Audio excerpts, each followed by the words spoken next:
귀한 수요예배 가운데 나오신 여러분을 진심으로 환영하고 축복합니다. 기도함으로 예배 자리 가운데 나아가겠습니다. 사랑하는 하나님, 오늘도 변함없이 우리를 불러주셔서 감사합니다. 우리를 인도하시고 선한 길에서 주님을 만나게 하시니 참 감사합니다.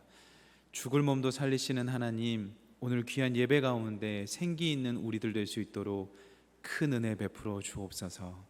감사드리옵고 그리스도 되신 예수님의 이름으로 기도드립니다. 아멘. 찬송가 570장 찬양하시겠습니다. 우리 시간에 박수 치시면서 찬양하겠습니다.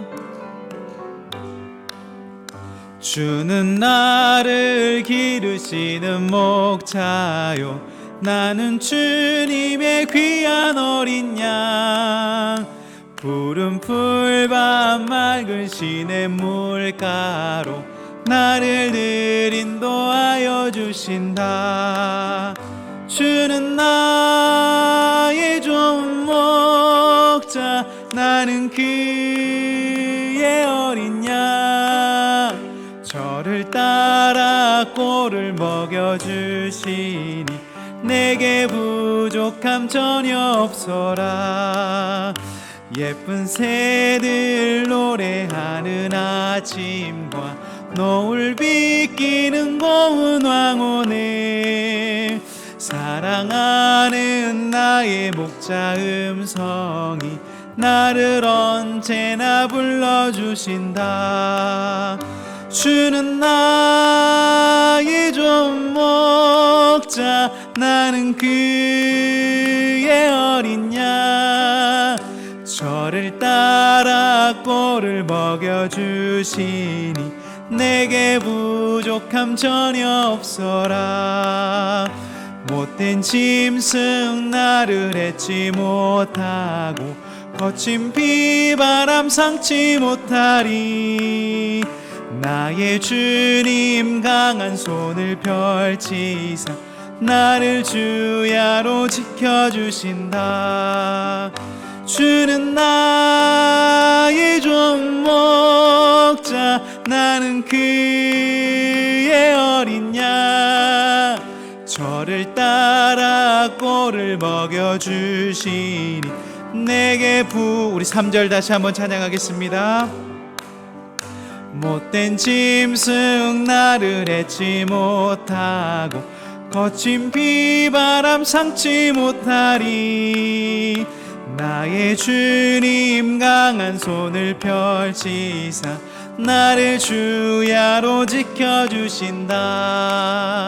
주는 나의 좋은 목자, 나는 그의 어린 양. 저를 따라 꼴을 먹여주신 내게 부족함 전혀 없어라. 아멘. 찬송가 200장 찬양하시겠습니다.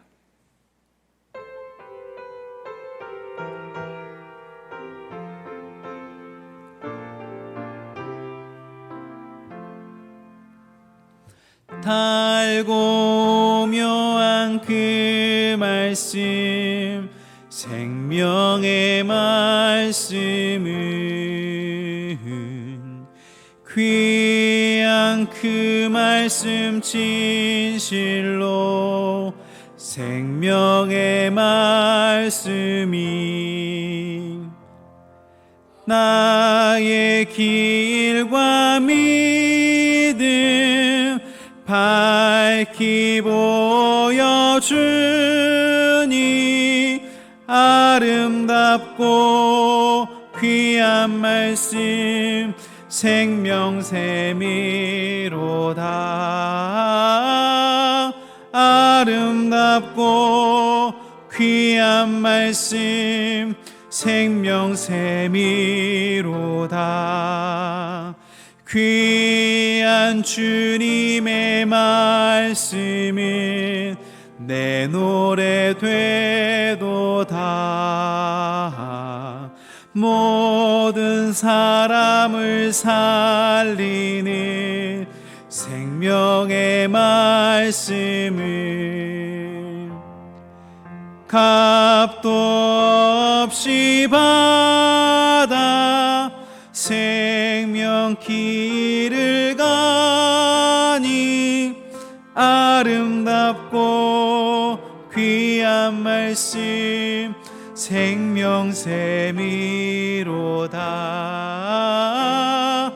아름답고 귀한 말씀 명샘이로다. 널리 울리어 퍼지는 생명의 말씀은 마음의 용서와 평안을 골고루 주나니 다만 예수 말씀 듣고 복을 받네.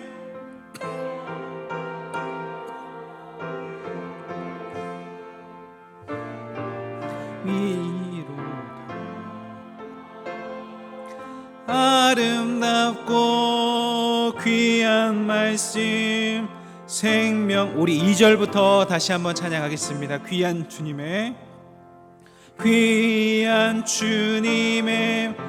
말씀은 내 노래 되도다. 모든 사람을 살리는 생명의 말씀을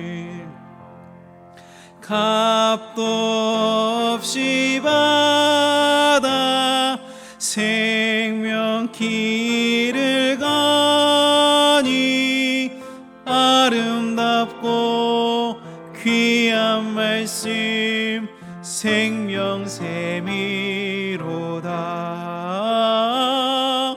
아름답고 귀한 말씀 생명샘이로다. 널리 울리어 퍼지는 생명의 말씀은 마음의 용서와 평안을 골고루 주나니 다만 예수 말씀 듣고 복을 받네. 아름답고 귀한 말씀 생명샘이로다. 아름답고 귀한 말씀 생명샘이로다.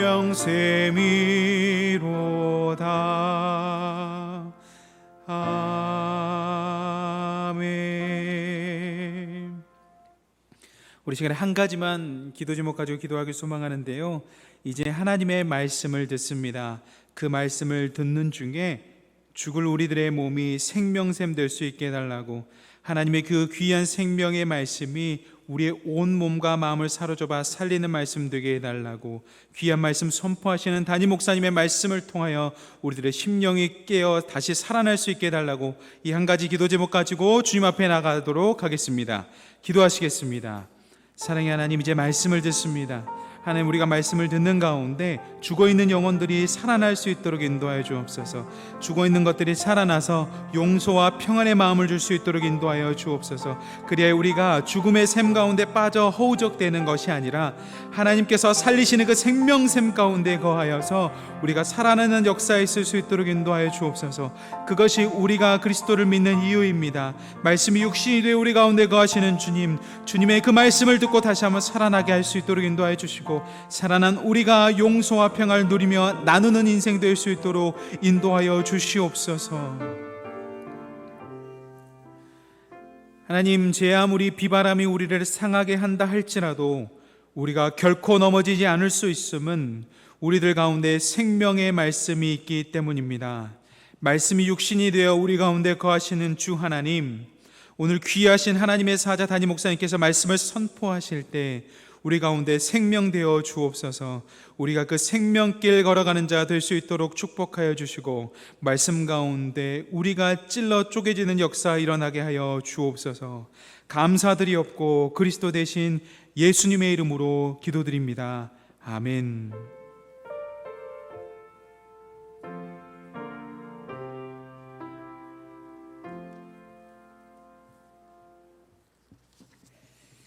이 시간 하나님께서 우리에게 주신 말씀은 열왕기상 16장 1절에서 20절의 말씀이 되겠습니다. 열왕기상 16장 1절에서 20절의 말씀입니다. 구약성경 543쪽에 있는 열왕기상 16장 1절에서 20절의 말씀입니다.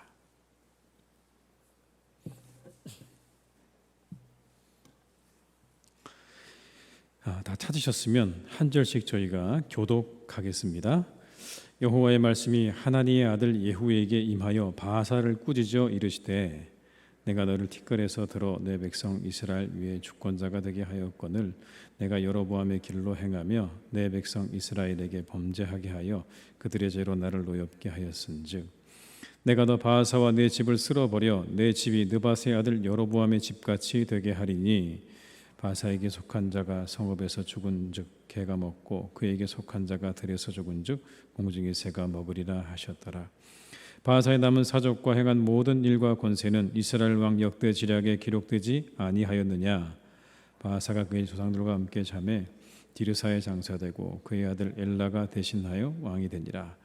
여호와의 말씀이 하나니의 아들 선지자 예후에게도 임하사 바하사와 그의 집을 꾸짖으심은 그가 여로보암의 집과 같이 여호와 보시기에 모든 악을 행하며 그의 손의 행위로 여호와를 노엽게 하였음이며 또 그의 집을 쳤음이더라.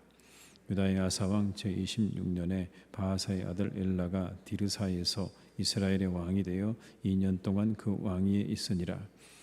엘라가 디르사에 있어 왕궁 맡은 자 아르사의 집에서 마시고 취할 때에 그 신하 곧 병거 절반을 통솔한 지휘관 시므리가 왕을 모반하여 시므리가 들어가서 그를 쳐 죽이고 그를 대신하여 왕이 되니 곧 유다의 아사왕 제27년이라. 시므리가 왕이 되어 왕이 오를 때에 바하사의 온 집안 사람들을 죽이되 남자는 그의 친족이든지 그의 친구든지 한 사람도 남기지 아니하고 바하사의 온 집을 멸하였는데 선지자 예후를 통하여 바하사를 꾸짖어 하신 여호와의 말씀같이 되었으니 이는 바하사의 모든 죄와 그의 아들 엘라의 죄 때문이라. 그들이 범죄하고 또 이스라엘에게 범죄하게 하여 그들의 헛된 것들로 이스라엘 하나님 여호와를 노하시게 하였더라. 엘라의 남은 사적과 행한 모든 일은 이스라엘 왕 역대 시략에 기록되지 아니하였느냐. 유다의 아사왕 제27년에 시므리가 디르사에서 7일 동안 왕이 되니라. 그때 백성들이 블레셋 사람에게 속한 기쁘돈을 향하여 진을 치고 있더니 진중 백성들이 시므리가 모반하여 왕을 죽였다는 말을 들은지라. 그날에 이스라엘의 무리가 진에서 군대 지휘관 오므리를 이스라엘의 왕으로 삼음에 오므리가 이에 이스라엘의 무리를 거느리고 기쁘돈으로 올라와서 디르사를 에워쌌더라. 시므리가 성읍이 함락됨을 보고 왕궁 요새에 들어가서 왕궁에 불을 지르고 그 가운데서 죽었으니 이는 그가 여호와 보시기에 악을 행하여 범죄하였기 때문이니라. 그가 여로보암의 길로 행하며 그가 이스라엘에게 죄를 범하게 한 그 죄 중에 행하였더라. 시므리의 남은 행위와 그가 반역한 일은 이스라엘 왕 역대 지략에 기록되지 아니하였느냐. 아멘. 이렇게 비를 뚫고 이렇게 오신 여러분들을 주님의 이름으로 축복합니다. 비가 많이 오는데요, 또 이렇게 큰 은혜가 있을 줄로 믿습니다. 오늘 본문에는 이 열왕기상 16장에는 5명의 왕이 등장을 합니다. 제가 다 읽지는 않았지만 5명의 왕이 등장하는데 바하사, 엘라, 시므리, 오므리, 아합 이렇게 5명의 왕이 등장합니다. 이 5명의 왕은 북이스라엘의 왕입니다. 남유다의 왕이 아니라 북이스라엘의 왕입니다. 그들의 공통점이 있습니다.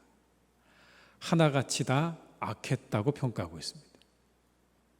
한 사람도 온전한 사람이 없습니다.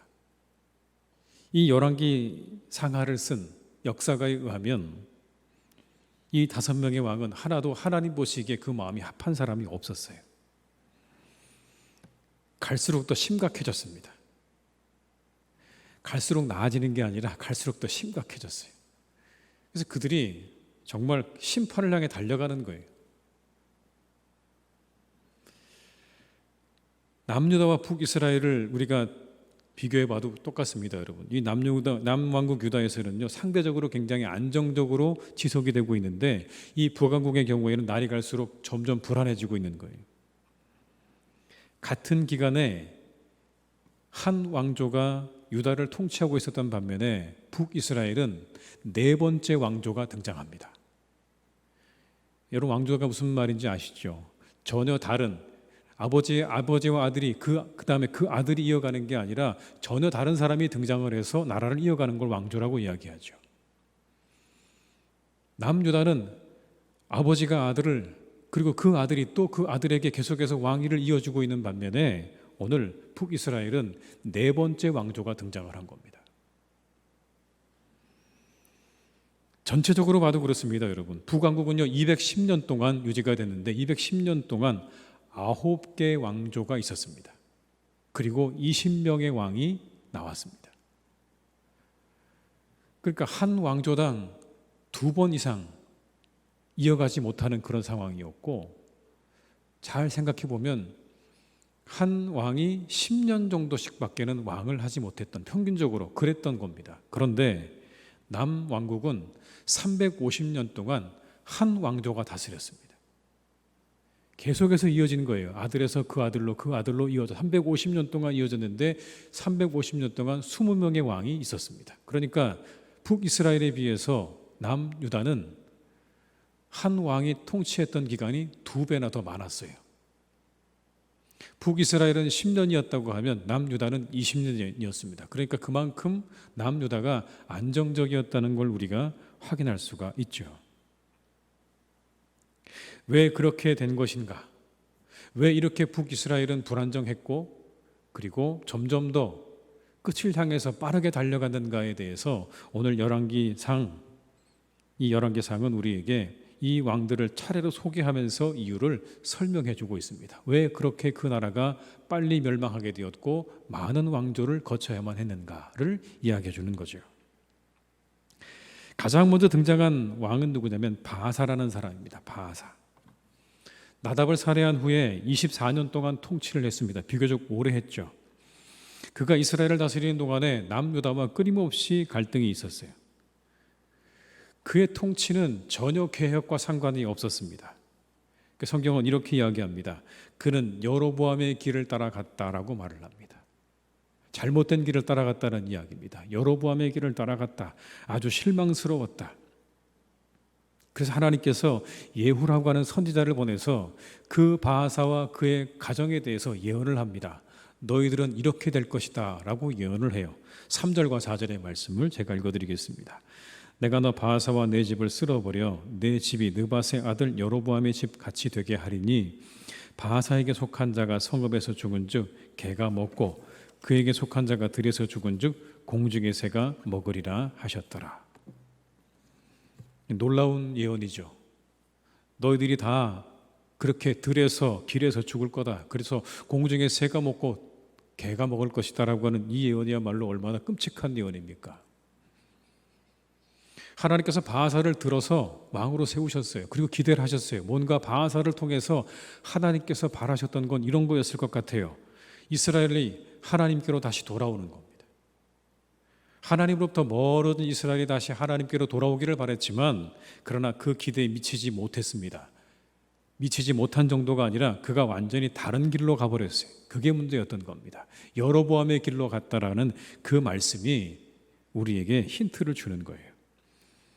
2절의 말씀입니다. 내가 너를 티끌에서 들어 내 백성 이스라엘 위에 주권자가 되게 하였거늘 내가 여로보암의 길로 행하며 내 백성 이스라엘에게 범죄하게 하여 그들의 죄로 나를 노엽게 하였은즉. 잘못된 길로 간 거죠. 그 길이 잘못된 거예요. 우리가 가는 인생의 길이 있죠. 어떤 길을 갈 것인가가 문제입니다. 우리도 마찬가지입니다. 어떤 길을 갈 것인가라는 게 문제입니다.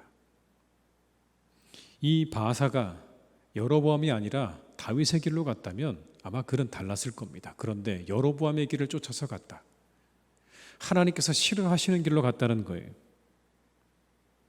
시편 1편은 이렇게 말씀하죠. 복 있는 사람 악인들의 꾀를 따르지 아니하며 죄인들의 길에 서지 아니하며 오만한 자들의 자리에 앉지 않는다고 말씀합니다. 그 길로 가서는 안 되는 거예요. 악인들과 죄인들 그리고 오만한 자들의 길로 가서는 안 되는 겁니다. 우리는 우리의 길과 진리와 생명이 되시는 주님의 길로 가야 한다라고 말씀하는 겁니다. 사랑하는 교우 여러분, 우리 모두가 다 주님의 길로 갈 수 있기를 주님의 이름으로 축원합니다. 악인의 길로 가시면 안 됩니다. 죄인의 길에 들어서도 안 됩니다. 오만한 자리에 앉으셔도 안 됩니다. 우리의 길이 되시는 주님의 길을 따라서 우리가 그렇게 걸어가야 되는 겁니다. 오늘 성경은 우리에게 이 5명의 왕을 소개하면서 한 가지를 분명하게 보여줍니다. 그건 바로 인과응보입니다. 인과응보. 은혜로우시고 자비로우신 하나님이시기도 하지만 하나님께서 그들의 죄에 대해서, 죄값에 대해서 오늘 분명히 묻고 계시는 장면을 우리가 발견할 수 있습니다. 하나님의 심판을 받고 있는 거예요. 근데 그들이 그 심판의 이유는 뭐냐면 그들의 죄 때문이었다라고 말씀합니다. 여러분 한번 차례로 말씀을 찾아보면서 보시겠습니다. 7절의 말씀을 같이 읽어보겠습니다. 여호와의 말씀이 하나님의 아들 선지자 예후에게도 임하사 바하사와 그의 집을 꾸짖으심은 그가 여로보암의 집과 같이 여호와 보시기에 모든 악을 행하며 그의 손의 행위로 여호와를 노엽게 하였음이며 또 그의 집을 쳤음이더라. 그가 그렇게 하나님께 이 바하사가 책망을 받고 심판을 받는 이유가 뭐라고요? 악을 행했기 때문에라고 그렇게 분명히 이야기합니다. 13절의 말씀을 또 같이 읽겠습니다. 13절입니다.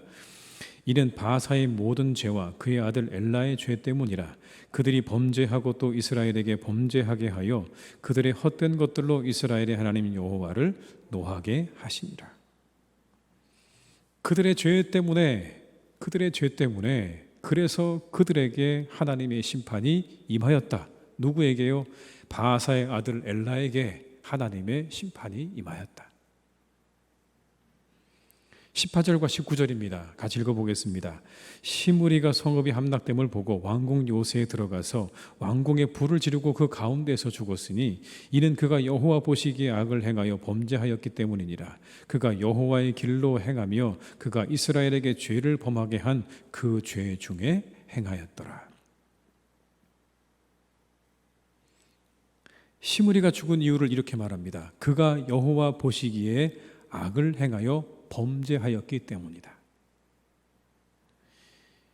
여러분 26절의 말씀을 제가 읽어드릴게요. 느바세 아들 여로보암의 모든 길로 행하며 그가 이스라엘에게 죄를 범하게 한 그 죄 중에 행하여 그들의 헛된 것들로 이스라엘의 하나님 여호와를 노하시게 하였더라. 누구에 대한 내용이냐면 오므리에 대한 내용입니다. 오므리 역시 하나님 앞에 죄를 범해서 그 죄에 대한 대가를 치르게 되었다라고 말씀하고 있어요. 악인의 길로 가는 거 자신의 선택이죠. 우리의 선택입니다. 우리가 어떤 길로 가든 우리가 가야 하는 그 길은 우리의 선택이지만 그 길에 항상 하나님의 심판이 또한 기다리고 있음도 기억하셔야 됩니다. 우리 그걸 기억하셔야 돼요. 우리가 가는 길이 우리의 선택이지만 그 길 끝에 하나님의 심판이 또한 기다리고 있음을 성경이 이렇게 우리에게 가르쳐주고 있는 것입니다. 사랑하는 교우 여러분, 주의 길을 따라가시기를 주님의 이름으로 축원합니다. 이들의 길을 따라가지 마시고 주의 길을 따라가셔야 돼요.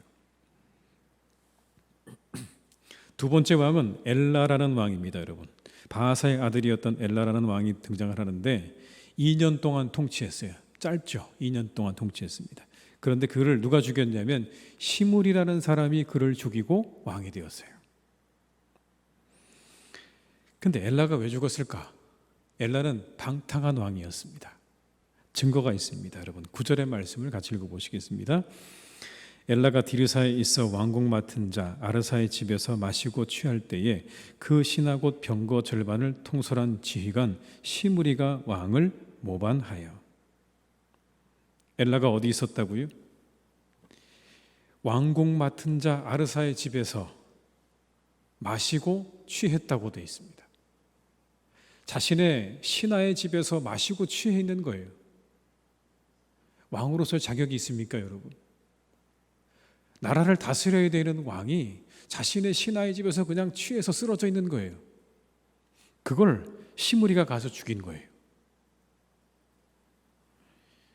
시므리가 다 죽였어요. 누굴 죽였냐면 바하사의 모든 집안 식구를 다 죽였습니다. 아까 제가 처음 말씀드렸던 예후가 바하사에게 했던 그 예언대로 내 가족들은 다 새의 먹이가 될 것이고 개의 밥이 될 것이라는 그 말씀 그대로 시므리가 싹 다 죽입니다. 심지어 친구까지 다 죽였어요. 바하사와 엘라를 알고 있는 모든 남자들을 다 죽이는 그런 일을 행한 거죠. 여러분, 한편으로 보면 말씀이 이루어진 거예요. 선지자의 예언이 이루어졌다고요. 11절과 12절의 말씀을 함께 읽습니다. 시므리가 왕이 되어 왕이 오를 때에 바하사의 온 집안 사람들도 죽이되 남자는 그의 친족이든지 그의 친구든지 한 사람도 남기지 아니하고 바하사의 온 집을 멸하였는데 선지자 예후를 통하여 바하사를 꾸짖어 하신 여호와의 말씀같이 되었으니. 다 죽였다. 그런데 일이 뭐라고요? 예후를 통해 주셨던 그 예언이 이루어진 일이다라는 거예요. 하나님 말씀의 엄중함을 우리가 다시 알 수 있어요. 그 말씀이 하나도 땅에 떨어지지 않아요. 그대로 이루어지고 있어요. 그 예언한 대로 이루어지고 있다는 것입니다. 그런데 여러분, 이 시므리라는 사람, 엘라를 죽이고 왕이 된 시므리라는 사람의 통치 기간이 너무나 짧았어요. 우리가 3일 천하라고 이야기하죠. 우리가 기대했던 것만큼 그렇게 어떤 기간이 되지 않는 걸 가리켜서 3일 천하라고 그랬는데 여기 나오는 시므리의 왕이 되었던 기간은 7일이었습니다. 일주일 동안 왕이 되었어요, 여러분. 7년도 아니고 7달도 아니고 7일 동안 왕이 되었어요. 왜 그랬는가 우리가 살펴보니까 블레셋과 전투 중이었던 군대가 있었습니다. 그 군대가 이야기를 들었어요. 시므리가 엘라를 죽이고 왕이 되었다라는 이야기를 블레셋과 전투를 중이던 그 군대가 들었습니다. 그러자 그 군대가 누구를 왕으로 세웠냐면 자신들의 지휘관이었던 오므리를 왕으로 세우게 되는 거예요. 그 왕이 두 사람이 돼버린 겁니다. 순식간에 왕이 두 사람이 된 거예요. 그런데 이 오므리와 시므리의 군대는 비교가 안 됐던 게 분명합니다. 오므리가 시므리를 둘러싸고 그 성곽을 둘러싸고 완전히 포위를 했어요. 그러자 시므리가 왕궁 요새에 들어가서 거기에 불을 지르고 그 가운데 죽었습니다. 다른 말로 이야기하면 자결한 겁니다. 자결. 7일 동안 왕이 되었다가 오므리가 쳐들어오니까 그냥 자결해버린 거예요. 여러분 16절로 18절의 말씀을 제가 읽어드릴게요. 진중 백성들이 시므리가 모반하여 왕을 죽였다는 말을 들은지라. 그날에 이스라엘의 무리가 진에서 군대 지휘관 오므리를 이스라엘의 왕으로 삼음에 오므리가 이에 이스라엘의 무리를 거느리고 깁부돈에서부터 올라와서 디르사를 에워쌌더라. 시므리가 성읍이 함락됨을 보고 왕궁 요새에 들어가서 왕궁에 불을 지르고 그 가운데에서 죽었으니. 시므리, 오므리 헷갈리죠. 죽은 사람이 시므리예요. 오므리가 쳐들어오니까 시므리가 죽었어요. 그냥 자살해 버렸어요. 왜 죽었을까요, 여러분? 왜 죽었을까요? 곰곰이 생각해 봤어요. 그래도 저는 그래서 죽은 게 아닌가 생각이 들었어요. 이래서요. 혹시 왕의 자리를 빼앗기고 싶지 않아서. 어차피 오므리가 들어오면, 그렇게 들어오면 자신이 죽은 목숨이라는 거 시므리가 알았을 거예요. 아, 그 사람이 그렇게 쳐들어오면 내가 그 군대를 당할 수 있는 능력은 없는 거예요. 겨우 시므리는 왕을 수비하는 수비대의 절반 정도의 병력을 가지고 있다고 하면 오므리는 그 나라의 전체 군사들을 다스리고 있는 사람이기 때문에 병력에 있어서 비교가 안 되는 그런 사람이었던 거죠. 그 사람이 쳐들어오면 내가 죽을 줄 뻔히 아는 겁니다. 그러니 내가 죽어도 뭘로 죽는다고요? 왕으로 죽겠다고 선택한 거죠. 내가 그 사람에게 죽임을 당하느니 내가 왕으로 죽겠다. 7일 동안 왕이었는데 내가 마지막도 왕으로 죽겠다. 비참하게 그에게 끌려 내려가서 내가 죽임을 당하는 그런 일이 없어야 될 거라는 그런 마음 때문에 그가 그렇게 죽음을 택한 것이 아닐까라는 겁니다. 7년도 아니고 7달도 아니고 고작 7일이었어요. 한편으로 생각해 보면 그렇게 굳이 했어야 되는가라는 생각이 들기도 합니다. 그래서 물어보고 싶어요. 그렇게 7일 만에 왕이 끝났을 때 당신의 심정이 어떠했습니까? 라고 사실 좀 물어보고도 싶어요. 어떤 심정이었을까? 한 치 앞도 모르죠. 근데 분명한 건 여러분 이겁니다. 욕심이 지나치면 화를 불러온다는 거예요. 욕심이 지나치면 화를 불러오는 겁니다. 시므리의 반란은 욕심이었어요. 그에게는 왕을 유지할 만한 능력과 힘이 없었어요. 그게 없었다고요. 그런데 이렇게 생각한 거예요. 왕만 죽이면 내가 왕이 될 거라고 생각한 겁니다. 착각이죠. 욕심이 불러온 착각이에요. 그렇지 않잖아요, 여러분. 왕이 되려면요, 힘도 있어야 되고 능력도 있어야 되고 군사도 필요한 거예요. 그런데 이 시므리가 착각한 건 그거예요. 내가 저 왕만 죽이면 내가 왕이 될 거라고 착각한 거예요. 그게 착각이었어요. 욕심 때문이었죠. 그래서 결국 왕이 된 지 7일 만에 죽게 되었어요. 만약 안 그랬다면, 그가 그렇게 무리하지 않았다면 그가 좀 더 잘 살 수 있지 않았을까요? 그냥 왕의 신하로서 그가 그냥 그렇게 자신의 자리를 유지하고 잘 살았을 것 같아요. 그런데 욕심 한번 잘못 부렸다가 7일 동안 왕을 하고 결국에는 죽음을 맞이하게 되는 이 시므리의 이야기 속에서 우리가 우리의 잘못된 욕심이 우리에게 화를 불러온다는 사실을 우리는 다시 한번 확인할 수가 있게 되는 것입니다. 우리가 늘 욕심을 내려놓고 자족하고 그리고 만족할 줄 아는 우리 성도들 되시기를 주님의 이름으로 축원합니다. 욕심이 지나치면 화를 불러온다는 이 사실을 우리가 기억해야 될 것 같아요. 이 시므리의 뒤를 이어서 왕이 된 오므리, 그 역시 쉽게 왕이 된 게 아니에요, 여러분. 여기 보게 되면 백성의 절반이 디분이라는 사람을 또 쫓아갑니다. 그러니까 또 나뉘어졌어요. 시므리와 오므리가 서로 싸우다가 오므리가 왕이 됐는데, 이 오므리가 왕이 되니까 갑자기 디분이라고 하는 사람이 또 일어나서 왕이 또 됐어요. 그렇게 불완전한 반쪽짜리 왕으로 지낸 시간이 4년입니다, 여러분. 4년 동안 서로 그렇게 다투다가 결국에는 오므리가 진정한 왕이 되었어요. 근데 이 오므리 왕, 북이스라엘의 왕들 중에 가장 위대한 왕 중에 하나입니다, 여러분. 가장 위대한 왕 중에 하나예요. 왜냐하면 이 오므리 왕이 돈으로 이 사마리아를 사서 여기에 수도를 정합니다. 북이스라엘의 수도였던 사마리아를 돈으로 사서 여기를 이 북이스라엘의 수도로 삼았어요. 24절의 말씀을 같이 읽어볼까요?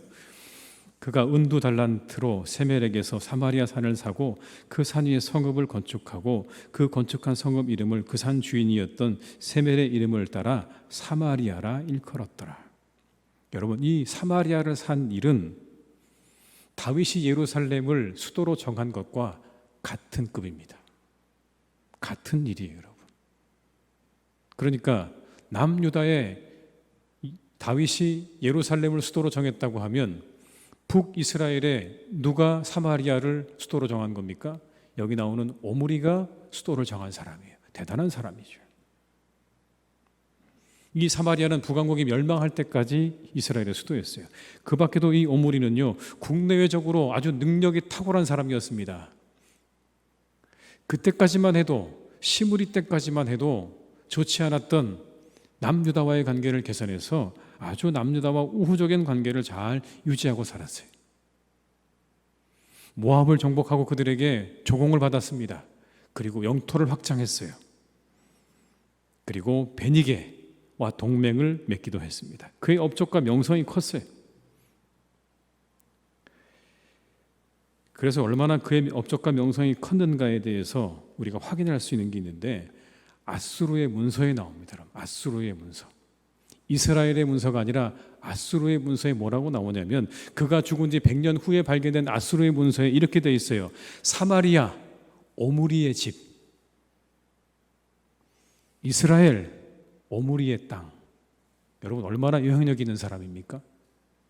죽은 지 100년이 지났는데 사람들이, 이방 나라 사람들이 이야기하기를 사마리아 오므리의 집, 이스라엘 오므리의 땅이라고 불렀다는 거예요.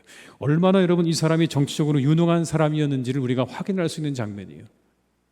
주변의 사람들에게 인정받는 사람들이었어요. 그 나라 사람들에게도 인정을 받았고 주변 사람들에게도 인정받는 그런 왕이었습니다. 그런데 정작 성경에는 8절에 불과합니다. 그에 대한 평가 8절에 불과해요. 그나마도 그에 대한 평가는 그는 악했다라는 거예요. 그는 악했다. 25절과 26절의 말씀 한번 같이 읽어볼까요? 오므리가 여호와 보시기에 악을 행하되 그 전에 모든 사람보다 더욱 악하게 행하여 느바세 아들 여로보암의 모든 길로 행하며 그가 이스라엘에게 죄를 범하게 한 그 죄 중에 행하여 그들의 헛된 것들로 이스라엘 하나님 여호와를 노하시게 하였더라. 여호와 보시기에 악을 행하는데 그 전에 모든 사람보다 어떻다고요? 더욱 악하게 행했대. 더욱 악하게 행했대. 이스라엘 백성들의 입장에서 봤을 때는 이 사람이 위대한 왕일 수 있어요. 수도도 정하고 영토도 확장하고 여러 가지 정책으로 평안한 삶을 살 수 있도록 만들었던 그런 사람이었음에 불구하고도 오늘 하나님의 말씀 속에 그는 이전보다 더 악한 사람이라고 하는 평가로 나옵니다. 여러분 이게 우리에게 한 가지 이런 것들을 생각하게 하죠. 훗날 하나님 앞에 우리가 서게 될 때 받을 평가는 다르다는 겁니다. 세상의 사람들이 우리에게 내리는 평가와 하나님이 내리는 평가가 다르다는 걸 말하고 있는 거예요. 세상의 사람들이 다 그렇게 잘했다고 칭찬을 하고 칭송을 해도 하나님의 평가는 아닐 수 있는 거예요. 그는 더 악했다고 평가하고 있어요. 시편 147편 10절과 11절의 말씀입니다, 여러분. 얼마 전에 함께 새벽에 나누었던 말씀인데요. 이런 말씀이에요. 여호와는 말의 힘이 세다 하여 기뻐하지 아니하시며 사람의 다리가 억세다 하여 기뻐하지 아니하시고 여호와는 자기를 경외하는 자들과 그의 인자하심을 바라는 자들을 기뻐하시는도다. 하나님의 평가가 어디 없어요? 말의 힘이 있다고 그리고 다리가 억세다고 하나님 기뻐하지 않는데요. 환호하지 않는 거예요. 그런 세상은 어때요, 여러분? 세상은 다르죠. 말 잘하는 사람, 힘 있는 사람 환호하잖아요. 기뻐하죠. 야, 저 사람 말 정말 기가 막히게 잘하는구나. 어떻게 저런 힘을 가지고 있을까? 어떻게 저런 능력을 가지고 있을까? 세상의 사람들은 환호하고 기뻐해요. 그런데 오늘 성경은 분명히 말씀합니다. 하나님이 기뻐하는 사람, 하나님을 경외하는 자들과 그의 인자하심을 바라는 자들을 기뻐하시는도다. 기준이 완전히 달라요, 여러분. 얼마나 많이 가졌는가, 얼마나 높이 올라갔는가, 그게 하나님의 평가의 기준에 하나도 들어있지 않아요. 중요한 건 여러분 그거예요. 얼마나 우리가 많은 것을 가지고 있고 얼마나 높이 올라갔는가가 하나님 보시기에 아무런 기준이 안 된다는 거예요. 다만 얼마나 믿음을 가지고 살았는가가 하나님께서 보시는 기준이에요.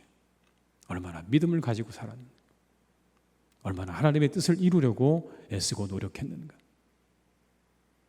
얼마나 하나님의 기준에 합하게 살아가려고 애쓰고 노력했는가. 그것이 하나님이 우리에게 언젠가 만나게 될 우리에게 가지고 계실 기준일 겁니다, 여러분.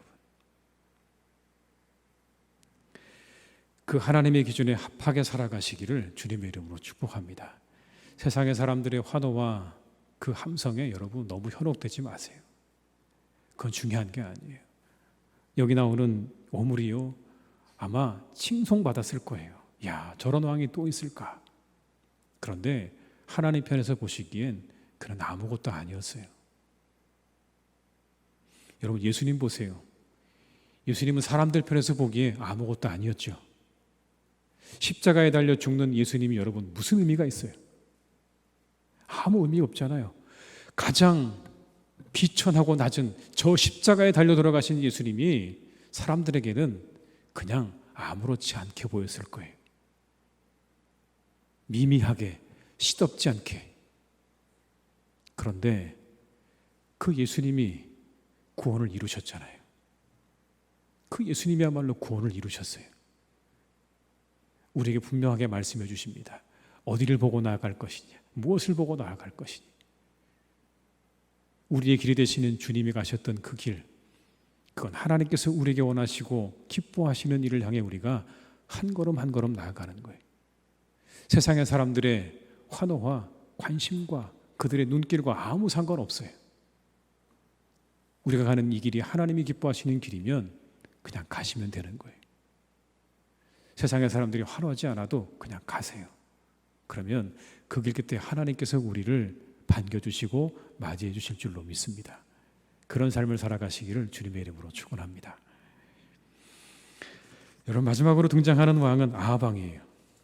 이 아하방을 볼 때마다 갈수록 태산이라는 말이 생각이 납니다. 갈수록 태산. 그는 시돈 사람 엣발의 딸 이세벨을 아내로 삼았어요. 사마리아에 신전을 세우고 제단을 쌓고 아세라상을 만들었어요.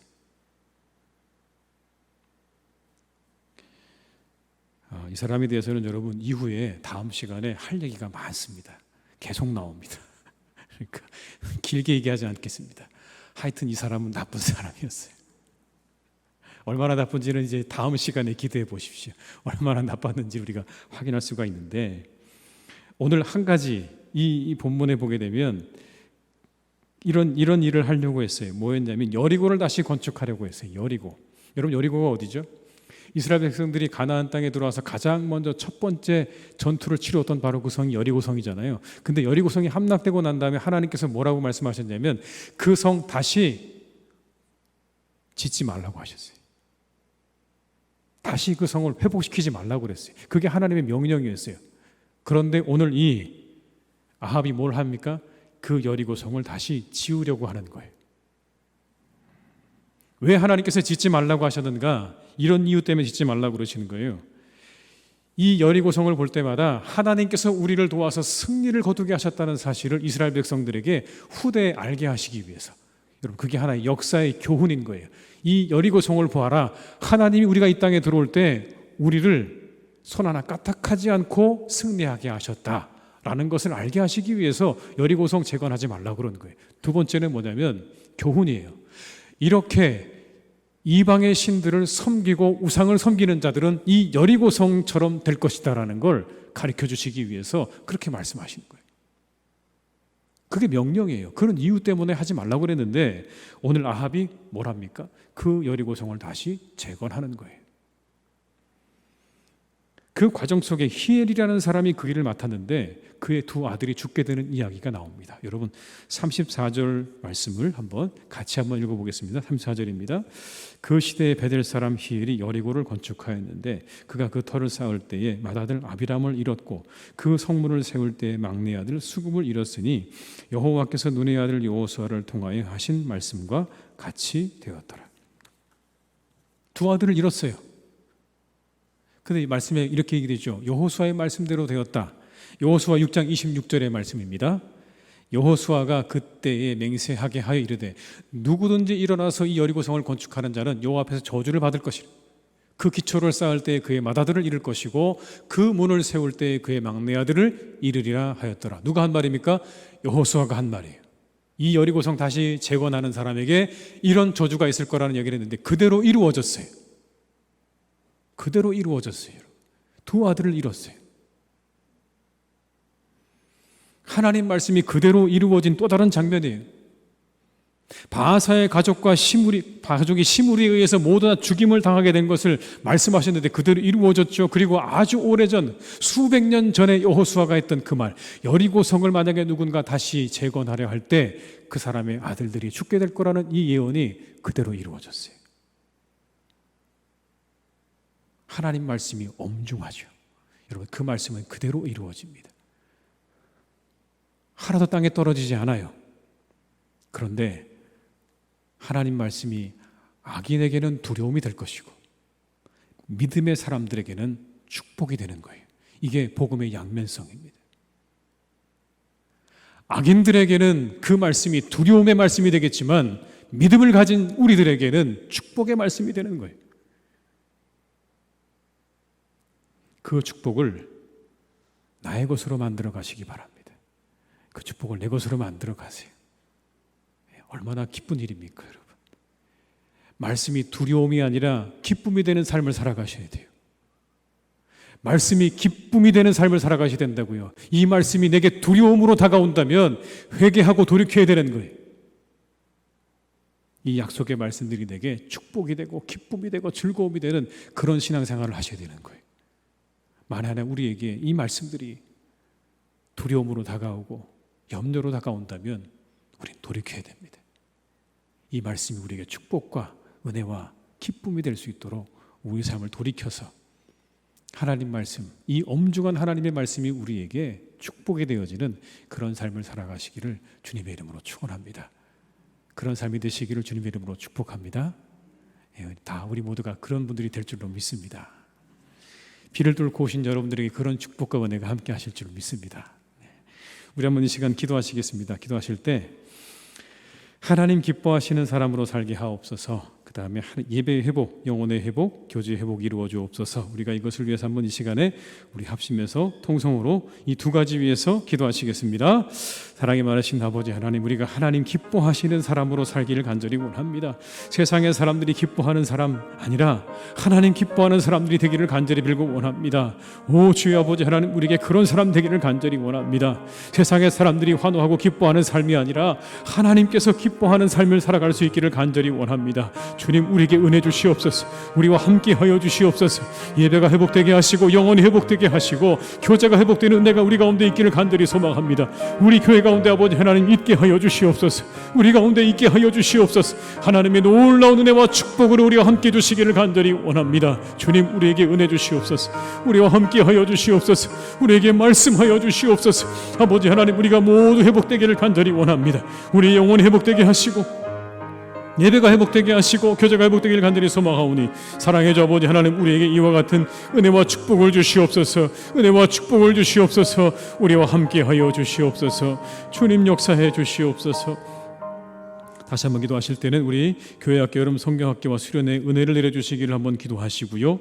우크라이나의 전쟁이 그쳐지고 코로나가 더 이상 확산되지 않기를 우리 다시 한번 우리 합심해서 기도하시겠습니다. 사랑의 주 아버지 하나님, 시간 간절히 빌고 원합니다. 우리 살아가는 자녀들의 여름 성경학교 수련회 가운데 은혜 내려주시기를 간절히 원합니다. 아버지, 우리 살아가는 자녀들에게 은혜가 되게 하시옵소서. 그 시간에 하나님 만나는 시간 되게 하여 주옵시고 아버지 하나님, 그 시간에 우리 사랑하는 자녀들을 만나 주시기를 간절히 원합니다. 성령으로 역사하시옵소서. 말씀으로 만나 주시옵소서. 찬양 가운데 만나 주시고 기도하는 가운데 그들을 만나 주시기를 간절히 원합니다. 하나님, 그래서 우리 사랑하는 자녀들이 믿음의 안에 견고하게 세워지기를 기도합니다. 주여, 그들을 만나 주셔서 아버지 하나님, 그들에게 하나님의 은혜가 풍성하게 임하는 복된 시간 되기를 간절히 원합니다. 우크라이나 전쟁이 그쳐지게 도와주시기 원합니다. 코로나 이상 확산되지 않길 간절히 원합니다.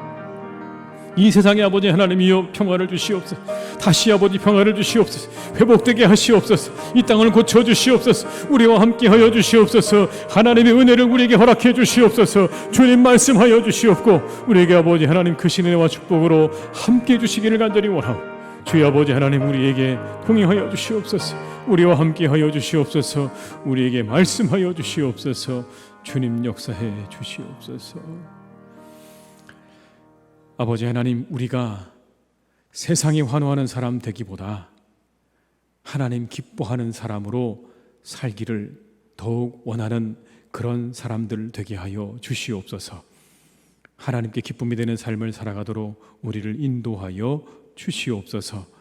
사랑하는 자녀들, 여름 성경학교 수련회가 있습니다. 그 시간에 하나님 크신 은혜 내려주시기를 간절히 원합니다. 그들을 만나주시고 그들에게 말씀해 주시고 그들이 하나님을 체험하고 경험하는 복된 시간 될 수 있기를 간절히 원하오니 그들에게 아버지 하나님 은혜 주셔서 믿음 안에 잘 세워져가는 우리의 사랑하는 자녀들 다 되게 하여 주시옵소서. 예수님의 이름으로 기도드립니다. 아멘. 교회 소식을 한 가지 말씀드리면, 우리 7, 8월에 있는 교회학교 여름 행사위에서 많이 기도해 주시고 또 격려해 주시기를 부탁을 드리겠습니다. 우리 사랑하는 자녀들이 믿음 안에서 잘 자랄 수 있도록 기도해 주시고 격려해 주시기를 부탁을 드리겠습니다. 광고를 여기서 마치고요. 우리 찬송가 430장 부르신 후에 주기도문으로 예배를 마치겠습니다. 430장입니다.